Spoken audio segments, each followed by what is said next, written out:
Grand central sector 114 जो कि space developer द्वारा बनाया जा रहा है, आज मैं आपको इसकी पूरी डिटेल देने वाला हूं, क्योंकि यहाँ इन्वेस्टमेंट के लिए अगर आप देख रहे हैं आपने लिया हुआ है तो आपको पूरे प्रोजेक्ट की जानकारी, जैसे कि अथॉरिटी का क्या मास्टर प्लान है, सेक्टर का क्या मास्टर प्लान है, जब सेक्टर 14 की बात कर रहे हैं तो उस प्रॉपर्टी की फ्रंटेज क्या है, कौन सी सेक्टर रोड उस पर लग रही है, जोनिंग प्लान क्या है, उसका डिमार्केशन प्लान क्या है, लोकेशन मैप क्या है उस प्रॉपर्टी का, आसपास जो रोड है वो कौन सी डायरेक्शन में कहाँ तक जाती है, प्राइस क्या है उसका, number of size of plots क्या है, उसके डायमेंशन क्या है, जो एरिया डिस्क्रिप्शन होता है वो क्या है, कैचमेंट एरिया में पॉपुलेशन कैसी है, जॉब अपॉर्चुनिटीज वहाँ आसपास क्या है, हॉस्पिटल, शॉपिंग मॉल और स्कूल आसपास कौन कौन से हैं, ये मैं आज आपको पूरा बताने वाला हूँ। क्योंकि इस प्रोजेक्ट का आज हमने स्कैनिंग जो है ये मैं आपके पास लेकर आया हूँ, क्योंकि हम आपकी इन्वेस्टमेंट को 100% सिक्योर करने के लिए हर वो महत्वपूर्ण कदम उठाएंगे जिससे आपकी इन्वेस्टमेंट सेफ हो।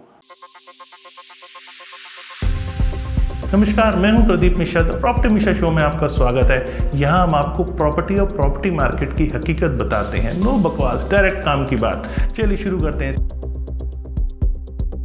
आज का टॉपिक मेरा स्पेस डेवलपर का ग्रैंड सेंट्रल सेक्टर 114 है। अब जब हम स्पेस की बात करते हैं तो डेवलपर के ट्रैक को समझते हैं। देखिए, डेवलपर 2006 से रियल एस्टेट के अंदर है। इसने अब तक 11 कमर्शियल प्रोजेक्ट्स जो है वो डिलीवर किए हैं और एक आईटी पार्क है और 4 रेजिडेंशियल प्रोजेक्ट हैं इसके, जिसके अंदर कमर्शियल और एक ग्रुप हाउसिंग भी इसने डिलीवर किया हुआ है साथ में। तो डिलीवरी ट्रैक ठीक है।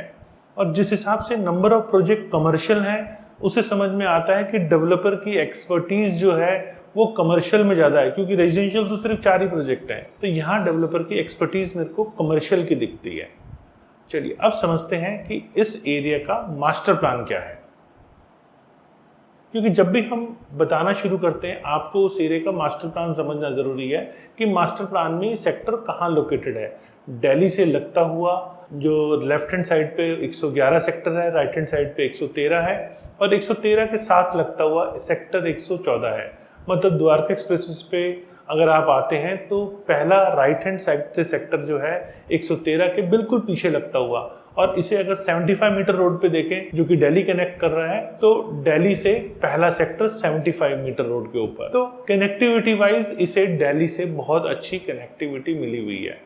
अब समझते हैं इसका सेक्टर प्लान क्या है, क्योंकि सेक्टर 114 की बात कर रहे हैं और जब प्रोजेक्ट सेक्टर 114 में है तो आपको यहाँ का सेक्टर प्लान भी समझना पड़ेगा। सेक्टर प्लान में ये जो आप देख रहे हैं ये इसका इंटरनल प्लान है। इंटरनल जो आसपास इसमें सेक्टर रोड्स हैं और इंटरनल जो 24 मीटर की रोड है वो आप इस मास्टर प्लान के अंदर देख रहे हैं।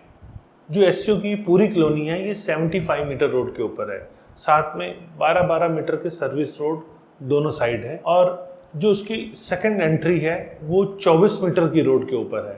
मतलब एंट्री और एग्जिट 24 मीटर की रोड के ऊपर भी है और 75 मीटर रोड के ऊपर है, तो इसे डबल कनेक्टिविटी मिली हुई है। फिर 75 मीटर रोड अगर आप राइट हैंड साइड जाएंगे तो टुवर्ड्स दिल्ली, जो कि नजफगढ़ ट्रेन के पास जहाँ दिल्ली कनेक्टिविटी मिलती है बिल्कुल वहीं पर आ जाती है, और लेफ्ट हैंड साइड जाते हैं 75 मीटर की रोड द्वारका एक्सप्रेसवे के पैरेलल सीधी जाके NH8 में कनेक्ट होनी है। बीच में सेक्टर 99 के पास में थोड़ा सा कुछ लैंड है जो अभी एक्विजिशन का इश्यूज है, नहीं तो वो लैंड सीधा, अगर वो लैंड अगर एक्वायर हो जाती है तो ये प्रोजेक्ट सीधा आपका 75 मीटर का डायरेक्ट शेड के ऊपर कनेक्ट होता है। तो मतलब ये द्वारका एक्सप्रेसवे की पैरेलल जो रोड चल रही है उसके ऊपर है। इसे आप अपर द्वारका एक्सप्रेसवे भी कहते हैं। अब आसपास कौन से प्रोजेक्ट आ रहे हैं ये भी आपके लिए समझने की जरूरत है, क्योंकि सेक्टर 114 कमर्शियल है तो नेचुरल सी बात है यहाँ कमर्शियल प्रोजेक्ट्स ही आएंगे। तो यहाँ पे MR ग्रुप का EBD 114, M3M का मार्केट 114, पारस आर्केड का सेक्टर 114 में प्रोजेक्ट है। यहाँ चिंटल्स का कॉर्पोरेट पार्क ऑलरेडी बना हुआ है। निमई का कमर्शियल यहाँ ऑलरेडी बना हुआ है। एक VSR का कमर्शियल है जो कि ऑलमोस्ट पोजीशन दिया हुआ इन्होंने ऑफर कर दिया है। रिलायंस स्मार्ट यहाँ ओपन हो गया है। और टाटा की बात करें तो टाटा का लाविडा प्रोजेक्ट और गुड़गांव गेटवे, ये 2 प्रोजेक्ट्स हैं। गुड़गांव गेटवे में ऑलरेडी लोग रह रहे हैं जो कि सेक्टर 112 में है, और सेक्टर 113 में लाविडा के नाम से प्रोजेक्ट। जो लाविडा का प्रोजेक्ट है ऑलमोस्ट ये काफ़ी सारे टावर्स यहाँ पोजीशन ऑफर किए हुए हैं। 2-3 टावर हैं जो अभी भी बचे हुए हैं, जिनमें अभी फाइनल स्टेज पे काम स्ट्रक्चर रेडी है, तो साल, 1.5 साल, 2 साल में वहाँ पे भी पोजीशन आ जाएगा। तो वहाँ पे भी आप देखेंगे ऑक्यूपेंसी बहुत जल्दी आ जाएगी। और एक ज़ारा की अफोर्डेबल हाउसिंग भी है वहाँ पर, उसमें भी बहुत जल्दी, क्योंकि वो काफ़ी काम हो चुका है, तो साल, 1.5 साल के अंदर वहाँ पे भी पोजीशन डेवलपर ऑफर कर सकता है। इस प्रॉपर्टी का जो फ्रंट है वो 300 मीटर अपने आप में एक अच्छा फ्रंट माना जाता है। और अब आप इस प्रॉपर्टी का डिमार्केशन प्लान देख रहे हैं कि टोटल जो प्रोजेक्ट है वो 12.33675 एकड़ का है। इसके अंदर टोटल 210 यूनिट्स हैं और लोकेशन प्लान अब आप स्क्रीन पे देख रहे हैं। जैसे मैंने आपको बताया कि लोकेशन प्लान में right hand side towards Delhi है और left hand side towards Gurgaon है। इसी में थोड़ा सा आगे जाते हैं तो जैसे ही दिल्ली शुरू होती है और फिर गुड़गांव शुरू होता है। गुड़गांव जैसे ही शुरू होता है वैसे ही फर्स्ट राइट हैंड साइड के ऊपर शोभा सिटी रेजिडेंशियल ग्रुप हाउसिंग है 39 एकड़ की। और लेफ्ट हैंड साइड पे आप देखेंगे तो इंटरनेशनल सिटी है, फेज 1 और 2, 2 फेजेस में शोभा डेवलपर ने डेवलप किए हैं। अब ये प्रोजेक्ट जो इसका स्टार्ट होने की डेट है वो 21/2/2022 है और इसका जो एंड की डेट है, मतलब का जो पोजीशन की डेट है एज पर रेरा 18/1/2027 है। इसका लाइसेंस नंबर 5 है, 2022 में इशू हुआ था, 19/1/2022 को, जिसे DTCP हरियाणा ने इशू किया था। अब आप स्क्रीन पे इसका लाइसेंस देख रहे हैं। प्रोजेक्ट बड़ा है, एक अच्छी कमर्शियल कॉलोनी है और इसके अंदर रोड्स जो हैं 3.093 एकड़्स है। प्लेग्राउंड, पार्क एंड प्लेग्राउंड की बात करें तो 0.4904 एकड़ है। व्हीकल पार्किंग 1.99 एकड़ है।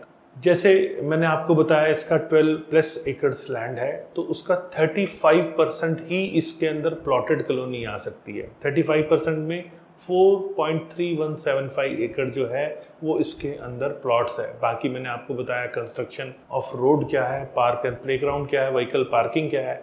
इसके अंदर इलेक्ट्रिकल सब स्टेशन की भी जगह छोड़ी गई है जो कि 0.3207 एकड़ है।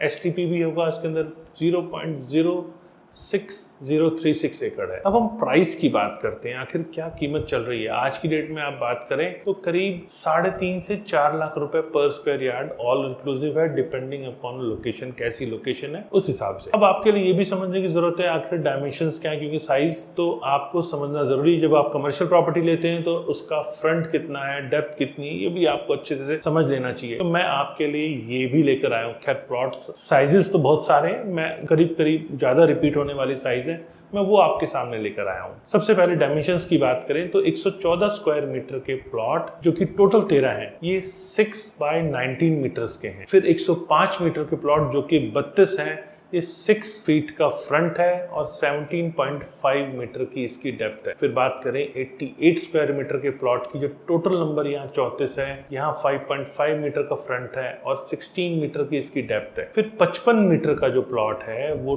टोटल 27 है, यहाँ पे 5 मीटर का फ्रंट है और 11 मीटर की इसकी डेप्थ है। फिर बात करते हैं 74.25 स्क्वायर मीटर, जिसके टोटल 28 प्लॉट है। इसके अंदर 5.5 मीटर का फ्रंट है और 13.5 मीटर की इसकी डेप्थ है। अब बात आती है 62.50 स्क्वायर मीटर के प्लॉट भी इसके अंदर 32 हैं, जिसमें फ्रंट अगेन 5 मीटर का है और 12.5 मीटर की इसकी डेप्थ है। अब समझते हैं कैचमेंट एरिया में यहाँ क्या पॉपुलेशन है। देखिए प्रेजेंट पॉपुलेशन यहाँ पे आसपास के सेक्टर्स की मिला के 1,10,000 के आसपास है और एक्सपेक्टेड है 3-3.5 साल में ये पॉपुलेशन करीब 2.5 लाख के आसपास यहाँ हो सकती है। आसपास के रेजिडेंशियल प्रोजेक्ट की बात करें तो यहाँ पर टाटा लाविडा, जैसे मैंने आपको बताया, Gurgaon gateway, M3M capital, M3M crown, smart world का 1DXP और न्यू पालम विहार का डेवलप्ड एरिया है। यहाँ पर जॉब अपॉर्चुनिटीज की बात करें तो यूनिटेक का बिजनेस पार्क जो कि ओल्ड गुड़गांव रोड के ऊपर है, उद्योग विहार अपने आप में एक इंडस्ट्रियल कॉलोनी है, यहाँ बहुत सारे ऑफिसेज भी खुले हुए हैं, और DLF साइबर सिटी, ये इमीडिएट कैचमेंट एरिया में यहाँ पर आ रहे हैं जहाँ पर जॉब अपॉर्चुनिटीज लोगों को है। मतलब यहाँ पे काम करने वाले लोग इस तरफ रहने के लिए अपनी रिहाइश देख रहे हैं। जैसे जैसे रिहाइश यहाँ बढ़ेगी वैसे वैसे यहाँ कमर्शियल की डिमांड और बढ़ेगी, तो जॉब अपॉर्चुनिटी इसीलिए आपके लिए बताना जरूरी था। फिर यहाँ हॉस्पिटल की बात करें तो पार्क हॉस्पिटल पालम विहार में, मणिपाल हॉस्पिटल सेक्टर 23A के अंदर हॉस्पिटल भी है यहाँ पर। शॉपिंग मॉल की बात करें क्योंकि शॉपिंग मॉल यहाँ पे इसीलिए आपको ज़रूरी जानना कि आपको ये पता हो आसपास कौन कौन से कमर्शियल प्रोजेक्ट हैं यहाँ पे। शुरू में इस सेक्टर के कौन कौन से प्रोजेक्ट्स हैं मैंने आपको वो बताए, और अब जो यहाँ पर आ चुके हैं प्रोजेक्ट वो भी आप समझ लीजिए। WTC प्लाजा दौलताबाद के अंदर 4.56 किलोमीटर पे है, ये ऑलरेडी पोजीशन इसका हो चुका है। सेक्टर 23 की मार्केट जो कि पालम विहार के बिल्कुल साथ लगती है, वो ऑलरेडी यहाँ पे डेवलप्ड है। पालम विहार के अंदर व्यापार केंद्र ऑलरेडी यहाँ डेवलप्ड है। कॉन्शन वन मॉल सेक्टर 109 के अंदर आया है, ये 3.4 किलोमीटर है, करीब 7 मिनट की दूरी है। चूँकि ये सेक्टर पूरा कमर्शियल है तो ये रिफ्लेक्ट करता है गुड़गांव सेक्टर 29 को और फरीदाबाद सेक्टर 79 को। चूँकि द्वारका और नजफगढ़ के एरिया में जो दो बड़े कैचमेंट एरिया में गुड़गांव के सिवाय दिल्ली के लगते हुए एरियाज हैं, वहाँ ऐसी कोई कमर्शियल मार्केट ऑर्गेनाइज्ड नहीं है।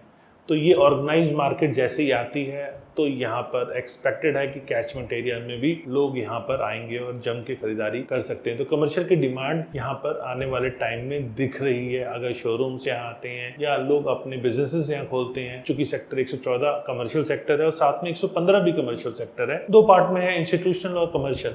तो यहाँ पर नए ऑफिस स्पेस भी एक्सपेक्टेड है।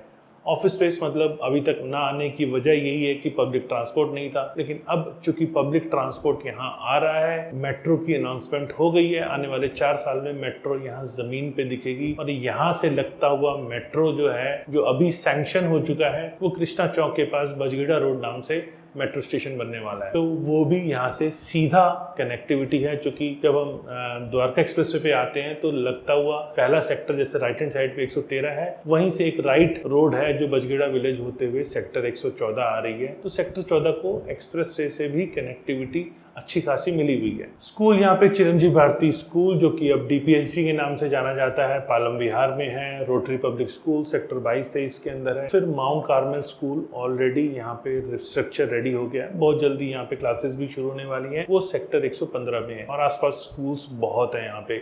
तो सेक्टर 114 ओवरऑल हम बात करें तो बहुत अच्छी लोकेशन के ऊपर है। द्वारका एक्सप्रेसवे के साथ लगता हुआ पैरेलल अपर द्वारका एक्सप्रेसवे, उस पे लगता हुआ पहला सेक्टर है। तो द्वारका एक्सप्रेसवे के ऊपर सेक्टर 114 की अहम भूमिका है। वैसे कमर्शियल सेक्टर ऐसे और भी आ रहे हैं, लेकिन नए मास्टर प्लान में 2-3 ही ऐसे सेक्टर हैं जो कमर्शियल हैं, और दिल्ली से लगते हुए यहाँ 114 और 115 50% अप्रॉक्सीमेटली यही सेक्टर्स हैं जो पूरी तरह से कमर्शियल हैं, जहां पूरी तरह से कमर्शियल डेवलपमेंट होने वाली है। इसके आसपास लगते हुए रेजिडेंशियल सेक्टर्स में जैसे मैंने बताया 112, 13, 109, 108 सेक्टर, ये बिल्कुल इसके साथ में लगते हुए सेक्टर्स हैं। उम्मीद है आपको मेरे द्वारा दी गई जानकारी पसंद आई होगी। अगर पसंद आए तो लाइक कीजिएगा, कमेंट सेक्शन में मुझे बताइएगा आपको कैसा वीडियो ये लगा और किस टाइप के प्रोजेक्ट्स की इंफॉर्मेशन आप और चाहते हैं, कैसी जानकारी आप और देखना पसंद करेंगे, ये भी मुझे कमेंट सेक्शन में आप बताइएगा। कमेंट्स आपके आ रहे हैं, मैं लगातार उन पे होमवर्क कर रहा हूं, क्योंकि मैं बगैर होमवर्क करे आपके पास डिटेल लेके नहीं आने वाला हूं। जब तक मेरा होमवर्क रेडी नहीं हो जाएगा तब तक मैं आपके पास वो डिटेल लेकर नहीं आऊंगा। और मेरा एक्सपीरियंस मेरे को कहता है कि एक एक इन्फॉर्मेशन आपके पास खरीदारी से पहले होनी चाहिए, तब आपको प्रॉपर्टी बाइंग करनी चाहिए। तो इसीलिए जल्दबाजी में प्रॉपर्टी बाइंग नहीं करनी है, सारे एस्पेक्ट सोच समझकर तभी आपको प्रॉपर्टी बाय करनी है। और कमर्शियल प्रॉपर्टी बाय करते टाइम किन किन चीज़ों का ध्यान रखना है ये ऑलरेडी मैं वीडियो में बता चुका हूँ। मैं नीचे डिस्क्रिप्शन में इसका लिंक दे रहा हूँ। कमर्शियल प्रॉपर्टी चूंकि कमर्शियल सेक्टर है तो हमेशा लेते टाइम उन पॉइंट्स को आप कंसिडर कर लीजिएगा। और किसी टाइप की जानकारी चाहते हैं तो मुझसे आप लेने से पहले कंसल्ट कीजिएगा। मैं हो सकता है कि कोशिश करूं आपको आपके मतलब के हिसाब से बेस्ट प्रॉपर्टी आपको मिल पाए, क्योंकि प्रॉपर्टी तो सारी अच्छी होती है, लेकिन आपको आपके बजट में कौन सी प्रॉपर्टी मिल रही है, आपकी सोच और आपकी नीड के हिसाब से कौन सी प्रॉपर्टी है, वो आपके लिए बेस्ट प्रॉपर्टी होती है। नमस्कार, जय हिंद।